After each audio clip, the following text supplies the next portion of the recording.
ሁለት ነገሮች እርግጠኛ ሆኜ መናገር እችላለሁ። አንደኛ በዚህ ዓለም ያለው ነገር በሙሉ የምንመኘው ነገር ሀብት፣ ዝና፣ ምናምን የምንለው ነገር ሁሉንም አንደርስበትም። ሴቭ ዚስ አንዳንድ ሰዎችን ባትነኩ ይሻላቸው። አንዳንድ ሰዎችን ባትነኩ ይሻላቸው። እሳት ውስጥ ነው እጅን የምታስገው። እቺ ሞመንት ተዝታናት ኮኒሳት በኋላ አሁን እኔ ጭንቅላቴ ምን እያሰበ ነው ታውቃለህ? ከተወሰነች ደቂቃ በኋላ ትዝታ እንደምትሆን እያሰብኩ ነው። አይገርመኝም? እነሆ ሐሰተኛ ህልም ተመርኩዘው ትንቢት የሚናገሩትን ነቢያት ተቃውማለሁ። ሐሰተኛ ህልም እግዚአብሔር እኔ ሳልካቸው ወይም ሳልሾማቸው ይላል። በምድር ላይ ካሉ እምነቶች መካከል ሲቃይ ያለበት እምነት ይሄ እምነት ነው። ተገርፋ አመስግን የምትባልበት እምነት፣ በመከራ መካከል ደስ ይበል የሚባልበት እምነት። የምትጠጣው ወይም የምትነዳው መኪና ወይም የምትኖርበት ቤት አይደለም የሚያሳርፍ በውስጥ ያለው አምላክ እግዚአብሔር ነው። ሰኔ 14 የዛሬ ሳምንት ድብልቅልቁ የወጣ ግራጁዌሽን ምርቃት ይኖረናል። ከጥቂት ወራት በኋላ በፒኤችዲ ደግሞ ይመረቃሉ። ዶክተር ነብይ እዩ ጩፋ ይባላሉ። ማስተርሳቸውን ሳይጨርሱ ፒኤችዲያቸውን የተማሩ ነው። ቃል ሚዲያ ተከታታዮች እንደምን አላችሁ? በያላችሁበት የጌታ ጸጋ ከሁላችሁ ጋር ይሁን። ወንድማችሁ ዮናስ በድዱ ነኝ። እንደተለመደው በአዳዲስና በአጫጭር ቪዲዮዎች መጥቻለሁ። ለዚህ ቻናል አዲስ የሆናችሁ ሰብስክራይብ፣ ሼር በማድረግ እንዲሁም ደግሞ ይህንን ቪዲዮ ላይክ በማድረግ እንድትመለከቱት በጌታ ፍቅር ጠይቃለሁ። እስከ ፕሮግራሜ ፍጻሜ ድረስ አብራችሁን ቆዩ። መልካም ቆይታ። ሁለት ነገሮች እርግጠኛ ሆኜ መናገር እችላለሁ። አንደኛ በዚህ ዓለም ያለው ነገር በሙሉ የምንመኘው ነገር ሀብት፣ ዝና፣ ምናምን የምንለው ነገር ሁሉንም አንደርስበትም። ሴቭ ዚስ ሁሉንም መድረስ አይቻልም። አንድ ሁለተኛው ሃይፖቴሲስ ብንደርስበት እንኳን ከንቱ ነው፣ ምንም ገለባ ነው። ደስታ ባይዘይ ሾርት ነው፣ አጭር ነው። ለምሳሌ ስራ ቢሰጠኝ ሰጠህ የ1 ሚሊዮን ብር ደሞዝ ስራ ዘመመንት ስራውን ከሳምንት በኋላ ያ ደስታ የለም። አሜሪካ ቢወስደኝ ሄድክ ከሳምንት በኋላ አሜሪካን ዙሮ ካየ በኋላ ደስታው ባዶ ነው። ኢትዮጵያ እያልክ ስታለቅስ ትውላለህ። ትዳር ይስጠኝ ሰጠህ፣ ትዳር ይዘ ብለሲክ ግን ዴይቱ ትጣላለህ ወይም ሰምቲንግ ባላገባው ምናምን ትላለህ። ባይዘይ ቋሚ ደስታ ያለው እግዚአብሔርና እሱን ከማወቅ ብቻ ነው እንጂ የዚህ ዓለም ቤት መኪና የለኝም መበላ የለኝም ሲሰጥህ ግን ሾርት ሊድ ነው። ከዛ በኋላ ተመልሰህ ማማረርክ ምናምን ትቀጥላለህና ሁሉም ነገር አደርስበትም። ስለዚህ አዳም ሆይ አትድከም። ምንድነው ኢብራሂም ምን ይላል? ጓደኛችን ኢብራሂም ደክማት ሙት ይላል። ሁሉ ነገር አትቧጭሩ። በቃ መክሊታችሁን አውቃችሁ ስፔሻላይዜሽናችሁ እዛ ላይ ብቻ ተሰማሩ። ዋው በጣም የሚገርም አስተማሪ መልእክት ነው። በጣም ደግሞም እውነት የሆነ ነገር ነው አይደል? ሁሉንም መሆን አንችልም ማለት የምንመኘውን የምንፈልገውን ነገር በሙሉ መሆን አንችልም እና አሁን ያለንበትንና የሆነውን ነገር አምነን መቀበል የመጀመሪያው ነገር ነው። በሁለተኛ ደረጃ የተናገረው ግን በጣም የሚገርም ነው። ሁሉም ነገር ብንደርስበት እንኳን ደስታው ጊዜያዊ ነው። በቃ የሚያልፍ ነገር ስለሆነ ከንቱ ነው፣ የከንቱም ከንቱ ነው አለ ሰለሞን። ከሰማይ በታች ከፀሐይ በታች ያለው ነገር በሙሉ ከንቱ ነው እንዳለው ወንድማችንም ሁሉም ነገር አሜሪካ እንኳን እኛ በጣም የምንናፍቃት ማለት ምድራዊ ገነት አድርገን የምንስላት ብንሄድባት ከሳምንት በኋላ ከአንድ ወር በኋላ ደስታው ይጠፋል። ይህን ደግሞ እዛ ያሉት ወንድምናቶቻችን ያውቁታል ማለት ነው። ወንድምናቶቼ ልባችንንና ሐሳባችንን ትላንትና ዛሬ እስከ ለዘላለም ድረስ ያው ነው ተብሎ የተጻፈለት የዚህ ዓለም ነገር ሁሉም ከንቱ ቢሆን እንኳን እኛ ከንቱ እንዳንሆን አላፊ እንዳንሆን ያደረገን ዘላለማዊ ያደረገን ተስፋ የሰጠን ጌታ አለ እና ልባችንንና ሐሳባችንን እሱ ላይ እንጣል። ኢየሱስ ክርስቶስን በልባችሁ አስቡት፣ አትከስሩ፣ እውነት ታተርፋላችሁ። ወንድምናቶች አንዳንድ ሰዎችን ባትነኩ ይሻላቸው።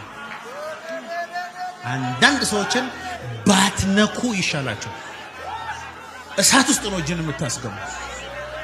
ዮሴፍ እስር ቤት ስታየው የሰው ሚስት የደፈረ ቤተሰቦቹ የጠሉት ወንበዴ ሊመስል ይችላል። የኢየሱስ መምጫ ፕሮግራም ነው። እሱ ባይኖር ባህር አይከፈለም። እሱ ባይኖር ከሰማይ መና አይወርድም። እሱ ባይኖር እስራኤላውያን የእሳት አምድና የደመና አምድ አያዩ። ዮሴፍ ተራ ሰው አይደለም። ነገር ከጎን ላለው ሰው ዛሬ እስር ቤት ውስጥ እያየኸው ሊሆን ይችላል። ዛሬ ጫማ የሌለው ሰው ሊሆን ይችላል።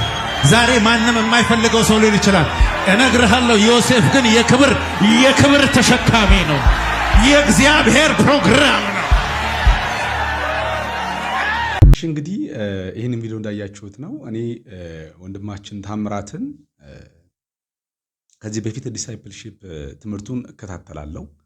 በጣም ጥሩ ነገር አግኝቼበታለሁ፣ ተጠቅሜበታለሁ። ስለ ጽድቅ፣ ስለ መዳን በጣም ጥሩ አስተምሯልና ነገር ግን ደግሞ ይሄ ሐዋርያ ነው፣ የተቀባ ነው፣ በልዩነት እግዚአብሔር ያስነሳው ሰው ነው ብዬ ግን አላምንም። ምክንያቱም አሁን ባለንበት በጸጋ ዘመን እንደዛ እንዳመን የሚያዘኝ የመጽሐፍ ቅዱስ ክፍል ስለሌለ በዚህ መሰረት ደግሞ የሚያስተምረውን ትምህርት እቃወማለሁ። አንዳንድ ሰዎችም ባትጣሉ ባትነኩ ይሻላቸዋል ብሎ የማስፈራሪያ መልእክትን እያስተላለፈ ያለው ይህንን ደግሞ ለማስረዳት ከየት ነው? ከሙሴ፣ ከኢያሱ፣ ከብሉይ ኪዳን፣ ከዮሴፍ፣ ከብሉይ ኪዳን ሰዎች ነው አምጥቶ እያስረዳ ያለው። ለማን? ለክርስቶስ አካል ከክርስቶስ ጋር አብሮ የቀባን እኛ ነን የተባለልን ሁሉም በአንድነት በክርስቶስ ኢየሱስ የተቀቡ ሁሉም በአንድነት በክርስቶስ ኢየሱስ በሰማያዊ ስፍራ በአብ ቀኝ የተቀመጡ ሁሉም በአንድነት አንዱን መንፈስ የጠጡ የክርስቶስ አካል የጸጋ ዘመን አማኞችን ነው ይህን ስብከት እየሰበከ ያለው ማለት ነው። ይህ ፈጽሞ የተሳሳተ ነው። ፈጽሞ ከመጽሐፍ ቅዱስ ሐሳብ የራቀ ነው። እኛ ኢያሱም አይደለንም፣ እኛ እንደ ሙሴም አይደለንም፣ እኛ እንደ ዮሴፍም አይደለንም። እኛ ከሙሴ እንበልጣለን፣ እኛ ከዮሴፍ እንበልጣለን፣ እኛ ከኢያሱ እንበልጣለን።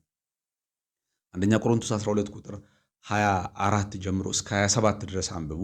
ደካማው ብልት እንኳን እጥፍ ጸጋ ይጨመርለታል ነው የተባለው። ከሙሴ ይበልጣል ደካማው ብልት። በቃ በስጋ ኃጢአት የደከመው ግን የክርስቶስ አካል የሆነው ሰው ከሙሴ ይበልጣል። ክብር የተሸከመው ይሄኛው ሰው ነው ከዛኛው ሰው ይልቅ። ሞገስ ያለበት ጸጋ ያለበት ይሄኛው ሰው ነው ከሙሴ ይልቅ ከዮሴፍ ይልቅ። እና ልዩነት የለም። በመዳናችን ልዩነት እንደሌለው ሁሉ ሁላችን በእግዚአብሔር ፊት የምንታየው ያለ ልዩነት በክርስቶስ ነው። እና አንዱ ደካማው አማኝ በቃ የተቀባውን የእግዚአብሔር ሰው የሚባለውን ራሱን ነቢይና ሐዋርያ አድርጎ የሾመውን ሰውዬ ሲነካ እግዚአብሔር እርሱን እንደሚጣላው ከነቢዩ ጋር አብሮ ያኛውን ሰው እንደሚወጋው ልክ ከላባ ቤት ሲወጣ ያዕቆብ በመንገድ ተነካውና ወየውል እንዳለው ላባን አሁንም እግዚአብሔር ለአንድ ተራ ሰው ለአንድ አማኝ ሌላ አማኝ ሄዶ ሊያስፈራራ እግዚአብሔር። ይሄ አጋንንት ትምህርት ነው። ወንድምናቶች መጽሐፍ ቅዱስን የጸጋ ዘመንን መልእክት የማይመስል የማይስማማ ትምህርት የክርስቶስ ትምህርት አይደለም፣ ከክፉ የሆነ ትምህርት ነው ማለት ነው። እና ስለዚህ ይህን የተወጋ ትምህርት እንዳትቀበሉ፣ በጭራሽ እንዳትቀበሉ። ከማንም የሚጠቅመውን ነገር ውሰዱ። ከማንም ማንም ስሰማ የሚጠቅም ነገር አንድ በጣም የምጠቀምባትን የእግዚአብሔርን ቃል ከሰማሁበት መልእክቱን እሰማለሁ። እሱ ግን ተቀበለኝ በሚለው መንገድ ግን አልቀበለውም። ተግባሩን አልቀበለውም። የሚያደርገውን አልቀበልም። ጌታ ኢየሱስ ክርስቶስን የሚሏችሁን አድርጉ ተግባራቸውን አታድርጉ ስላለ ማለት ነው። ከማንኛውም ሰው ከዓለማዊም ሰው የሚጠቅምን መልእክት እሰማለሁ፣ እማርበታለሁ። እስቲ አንድ ከማያምን ሰው ትምህርት እንደሚገኝ ላስረዳችሁ በዚህ ቪዲዮ ማለት ነው። ይሄ ወንድም አሁን ይህንን የሚናገረው ወንድም አማኝ አይደለም፣ ነገር ግን ብንሰማው ደግሞ የምንጠቀምበት መልእክት ነው። እስቲ ሰምተነው እንመለስ። ሁሉ ነገር ያልፋል። ኤልያስ አይ ብትል ያልፋል፣ ብትጎትተውም ያልፋል። በጣም ያስገርምህ በጣም ያስደስትህም ጊዜ ያልፋል። በጣም መከራ የመሰለ በቃ ከዚህ በኋላ እኔ ላልኖርበት እችላለሁ ያልከው በቃ ህይወቴ ላይሰጠኝ ይችላል ያልከው ሞመንት ያልፋል። ከዛ ሁሉም ሄዶ የሆነ ሰዓት ትዝታ ይሆናል። እቺ ሞመንት ትዝታ ናት ከሆነ ሰዓት በኋላ። አሁን እኔ ጭንቅላቴ ምን እያሰበ ነው ታውቃለህ? ከተወሰነች ደቂቃ በኋላ ትዝታ እንደምትሆን እያሰብኩ ነው። አይገርመኝም። አይገርመኝም። ለምሳሌ ሰዎች ሲቸኩሉ ማየት ምናምን አይገርመኝም። ምንም ያስቸኩል ነገር የለም እዚህ ዓለም ላይ። በተደረሰበትም ያልፋል። አንዳንዴ በደረሰ ሰዓት ይደርስ እንደውም I have to enjoy ምናምን ትላለህ። ሞመንቱ ፕሮሰሱ መኖር የምትባለው አሁን ላይ ያለ እጅ ላይ ያለችዋን ነገር ኑራት። የቡና ከሆነ ያለ በቡና ተዝናና። ለቁርጥ የሚሆነውን ብር ፍለጋ ተጓዝ፣ ግን ቡና ነው እየጠጣ በቡና እየተዝናና። ለምን ካልከኝ እስከ ቁርጧ ላትኖር ትችላለህ። ቁርጧ ጋርም ደርሰህ ቁርጥ ይሄ ነው እንዲህ ልትል ትችላለህ። ይሄ ነው ቁርጥ፣ ለዚህ ነበር የለፋሁት ልትልም ትችላለህ። አጀንዱ ዘዴ ግን አንድ መስመር በትክክል ነው የሚገልጸው። እዚች ምድር ላይ ዘላለማዊ የሆነ ነገር የለም ዘላለምን ከፈጠራት በቀር በእውነት ነው የምነግርህ። ስለዚህ ሁሉም ነገር መንገዱን ለመሙላት ነው።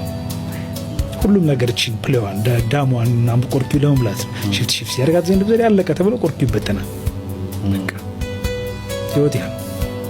ስለዚህ ኢንጆይ ዘ ሞመንት፣ አሁን ሊቭ ዘ ሞመንት። ያለህበትን ኑረው፣ ያለህን አጣጥመው ምናምን ልፋ ስራ። ፌል ብታደርግ አይግረምህ። እና በዚህ ሁሉ ፕሮሰስ ውስጥ መመሰለህ አንተ የአንተን ሩጫ ነው ያለው። ዋው በጣም የሚገርም መልእክት ነው። እንግዲህ ወንድማችን ኦርቶዶክስ ነው፣ ግን በጣም የሚገርም የሚያንስ መልእክትን የተናገረው። አንድ ነገር ይጎለዋል እንጂ ሁሉም ነገር አላፊ ነው፣ ሁሉም ነገር ከንቱ ነው። ነገር ግን ደግሞ ሁሉን የሚያሳልፍ አለ። ሁሉን አሳልፎ ግን ለዘላለም የሚኖር ለዘላለም ጸንቶ የሚኖር አለ። ከሱ ጋር ጸንቶ ለመኖር ከሱ ጋር ለዘላለም በዘላለም በሰማይ ከእርሱ ጋር ለዘላለም በሰማይ ለመኖር ደግሞ የሚያስፈልግ አንድ ነገር አለ። የክርስቶስ ኢየሱስ የመስቀሉ ሥራ። ክርስቶስ ስለ ኃጢአት የሞቷል፣ ስለ ጽድቄ ተነስቷል ብሎ ያመነ ሰው ፈጽሞ ለዘላለም አይሞትም። እመነኝ ወንድሜ፣ ይህንን ወንጌል ካመንክ ለዘላለም ሕያው ትሆናለህ፣ ለዘላለም ከክርስቶስ ጋር ትኖራለህና ሁሉም ያልፋል፣ ግን ሁሉን የሚያሳልፍ ደግሞ አለ። ሁሉን ከሚያሳልፈው ጋር አንተም ሁሉን አሳልፈህ ለዘላለም በሰማይ ለመኖር ይህንን የወንጌል እውነት አምነ በልብ ውስጥ ልትቀበል ይገባል ብዬ መልእክቴን አስተላልፋለሁ።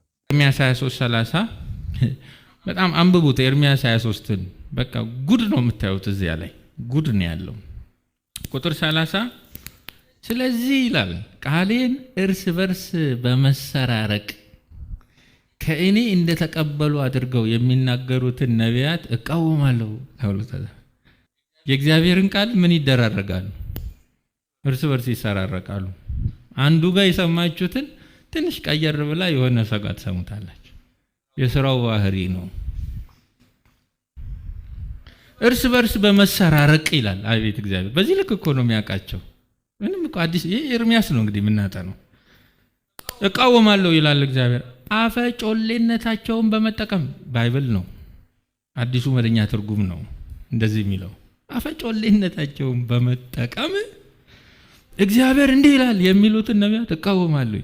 እንደው ይሄን በቃ በቲሸርት በባነር ምናምን እንደው ይዘነው ብንወጣ ይሄ ጥቅስ እንደው አንዳንድ ጊዜ የወንጌል ስርጭት እንዲህ ቢሆን እቃወማለሁ ጥቅስ አለን ማለት ነው። አፈ ጮሌነታቸውን በመጠቀም እግዚአብሔር እንዲህ ይላል የሚሉትን እቃወማለሁ። ከዝር ኤርምያስ እንዳያስሩን ማለት እርስ በርስ በመሰራረቅ ቃሌን እንደተቀበሉ እቃወማለሁ። ጥሩ ነው። አንዳንዴ ከፊት ቀደሙና አሳዩን። ለኩም ለደጎ እኛ ለቸርቹ ስለምናስፈልግ እቃወማለሁ ይላል እግዚአብሔር። ስሙ እነሆ ሐሰተኛ ህልም ተመርኩዘው ትንቢት የሚናገሩትን ነቢያት እቃወማለሁ። ሐሰተኛ ህልም እግዚአብሔር እኔ ሳልካቸው ወይም ሳልሾማቸው ይላል። አላኩምም አልሾምኩምም። ደፍረው ውሸት ይናገራሉ። ውሸት ላይ ደፋር ናቸው። ደፍረው ውሸት ይናገራሉ፣ ህዝቤንም ያስታሉ። ለዚህም ህዝብ አንዳች አይረቡትም ይላል እግዚአብሔር ተብሎ ተጽፏል። ስለዚህ ቅዱሳን በዚህ ደረጃ የበግን ለምድ ለብሰው በተንኮል የሚመጡ አጥፊ ትምህርትን በስውር አሽሉከው የሚያገቡ ተልእኮ ያላቸው የክርስቶስ ጠላት የሆኑ የቤተ ክርስቲያን ጠላት የሆኑ በክርስቶስ ማህበር ላይ ካንሰር የሆኑ ቫይረስ የሆኑ እንደዚህ አይነት ትምህርትና የዚህ አይነት ትምህርት ተከታይ ሰዎችን አስተማሪዎችን እንዴት ባለ ጥበብ ነው መለየት የሚችሉት ነው። ስለዚህ ጥበብ ያስፈልገናል። አጥፊ ኑፋቄ ጋር መሳሳት የለብንም። ሆነ ብሎ በስውር ትምህርቱን ይዞ ደግሞ የሚመጣን ማንነት እንደ ዋዛ ማየት የለብንም። በእግዚአብሔር ቃል ጠቢባን መሆን አለብን።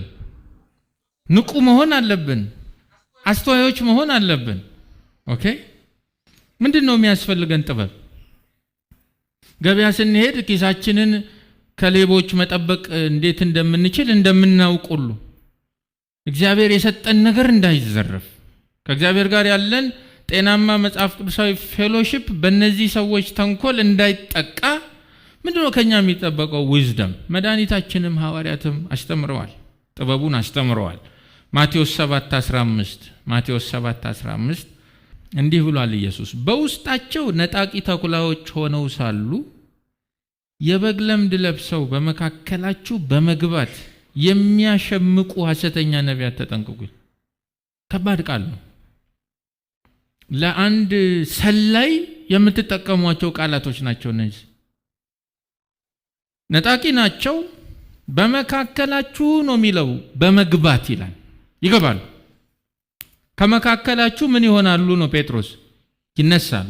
ጌታ ይገባሉ። ከሚያሸምቁ ሐሰተኛ ነቢያት ተጠንቀቁ ይልና ከፍሬያቸው ታውቋቸዋላችሁ ይላል። አንዱ ጥበብ ምንን ማየት ነው? ፍሬን ማየት ነው። ፍሬያቸውን ማየት። ከእሾህ ይላል ቁጥቋጦ ወይም ከኩርንችትስ በለስ ይለቀማልን? የማይሆን ነው። ስለዚህ በፍሬያቸው ምንድነው ግን ፍሬ ማለት? ቅድስና፣ ንጽህና፣ ለእግዚአብሔርም ለቅዱሳንም ጆሮ የሚመች መልካም ምስክር፣ ለአእምሮ የሚመች መልካም ምስክር። እሱ ነው ፍሬ ማለት። ፍሬ ማለት በጎ ድርጊት አይደለም። አሕዛብም ጸድቅ ብለው መልካምን ያደርጋሉ። ፍሬ ማለት ገንዘብ መስጠት አይደለም ወንድሞቼ። ፍሬ ማለት ክርስቶስ መሰልነት ነው፣ ንጽህና፣ የቅድስና ህይወት። ከኃጢአት ጋር ያላቸው ፌሎሺፕ እንዴት ነው? እነዚህ ሰዎች ከቅድስና ጋር ያላቸው ህይወት ምን ይመስላል? ይሄ ነው ትልቁ ፍሬ።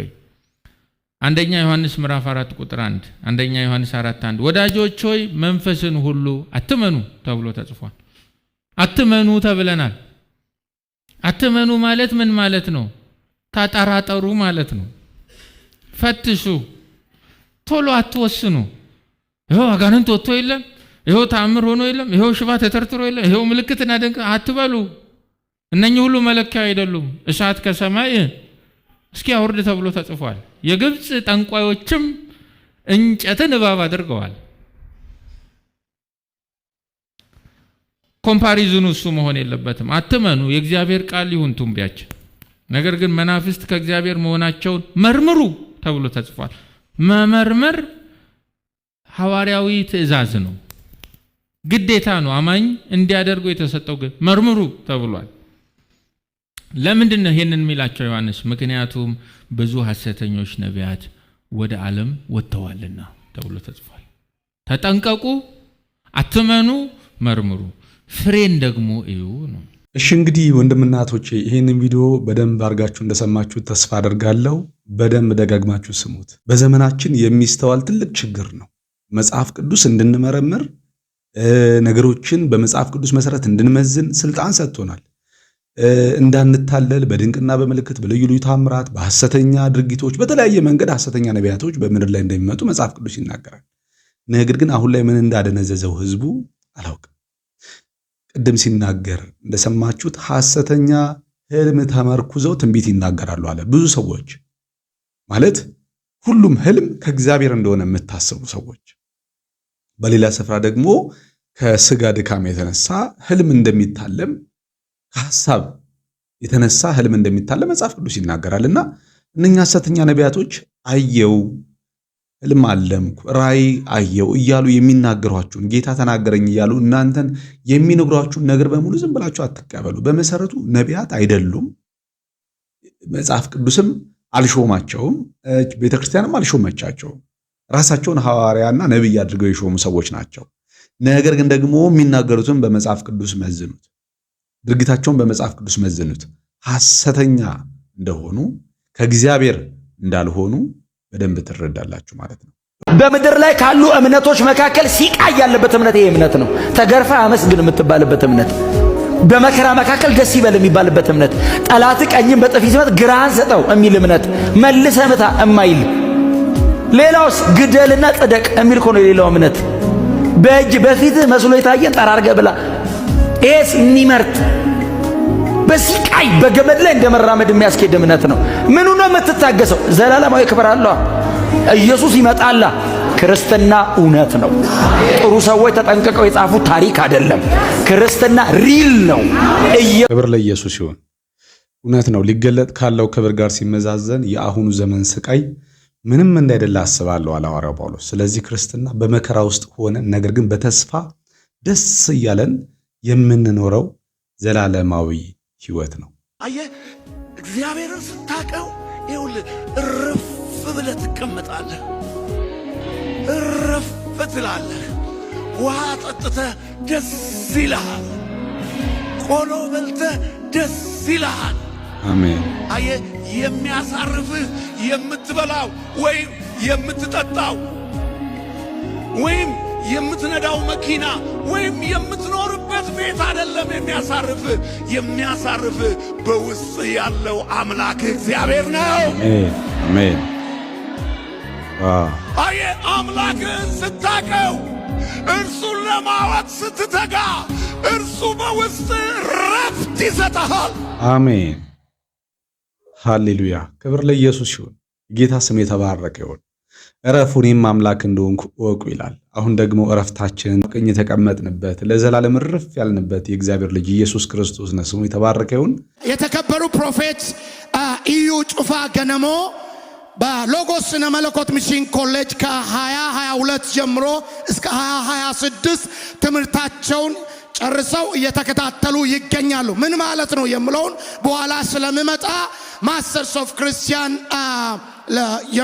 ላይ ትምህርታቸውን ጥናታቸውን ሲያደርጉ ነበረ። ከናታቸው ሞት የተነሳ ፕሮግራሙ ስለተደራረበ በአንድ ላይ ምስጋናና ለቅሶ ማድረግ ስለሚከብድ እንደ ባህልም እንደ ተቋምም እንደ ግለሰብም እንደ ቤተ እምነትም ይህ ከባድ ስለሆነ እሳቸው ደብዳቤ በተቋማችን በላኩት መሰረት ግራጁዌሽኑን ቀን የማስተርሱን ማለት ነው ወደ ዛሬው ዓመት እንዲተላለፍ ተወሰነላቸውና እኛም ሀገር ውስጥ አልነበርን። ናይሮቢ፣ ኬንያ፣ ሩዋንዳ፣ ዩጋንዳ፣ ኮንጎ፣ ኖርዌይ፣ አሜሪካ፣ ጀርመን ላይ ስንሰጣቸው የነበረ ለአንድ ግለሰብ ከዚህ ተነስቼ ወደ ሩዋንዳ ይሄዳሉ። ይሄ ምን ማለት ነው ካላችሁ፣ አንዳንድ ተቋሞች ቁጭ ብሎ ተማሪን ይጠብቃሉ። ሌሎች ዓለም ላይ ግን ተማሪ በኦንላይን በፊት ለፊት ሲማር የፕሮፌሰሩን ትኬትና አኮሞዴሽን ቡክ አርጎ ምርቃቱን እዛ ይመራል። ዘሴም ቱ ዛት ወንድማችን ነቢይ እዩ ጩፋ ትምህርቱን ከኛ ጋር ሲከታተል በነበረ ጊዜ ፊት ለፊት የራሱን እረፍት ቀንና እንዲሁም አሳይመንቶችና ጥናትን በእንግሊዘኛ ነው ሲሰራበት የነበረው ማለት ነው። ሪሰርቹንም በትክክል 8 ዶክተሮች ቁጭ ብሎ ሲያነቡ ነበር። አንድ ካንተ ለመማር፣ ሁለተኛ ለተቋሙ ዕውቀትን ለማግኘት። ስለዚህ በሰኔ 14 የዛሬ ሳምንት ድብልቅልቁ የወጣ ግራጁዌሽን ምርቃት ይኖረናል።